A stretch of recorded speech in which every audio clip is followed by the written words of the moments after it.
Alhamdulillah zaman sekarang, zaman sosmed inilah dakwah ceramah Ustadz tuh mudah sampai ke kita.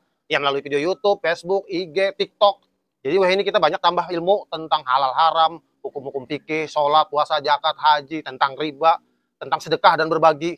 Nah, tentang berbagi ini aku perhatikan kekawalanku tuh mulai terpengaruh. Rajin wah ini berbagi bukannya. Dari mana aku tahu? Aku lihat di WhatsApp tuh masing-masing rajin berbagi. Berbagi apa yuk? Berbagi link video. Masing-masing membagi link video di WhatsApp tuh kan. Video apa-apa kah tergantungnya hobinya, yang babinian berbagi resep nasi goreng kampung gaib biar bujur-bujur ngeri. Ada juga yang berbagi video lucu, ditambahnya pelung tulisan video lucu bikin ngakak ya. Sekali kubuka orang ke kebun binatang tercabur ke sandang harimau, padahalnya lucu bikin ngakak, orang makan mati dimakan harimau. Ada juga yang berbagi link video tips and trick supaya bini kada cerewet. Nah, itu bagus tuh, berguna itu.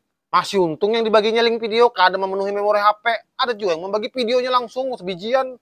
Inya munjun lah 15 menit kada menyisit kita maka menonton kada nyisit memori HP penuh hangkang HP bujur-bujur ya. Tapi alhamdulillahnya ya bobonya rajin berbagi walaupun berbagi link video lawan video aja. Jadilah wah ini grup WhatsApp tuh kada bertanya kabar lagi, sikung mengirim video, sikung mengirimi video, balas-balas video lawan link video aja. HP yang meledak tau lah.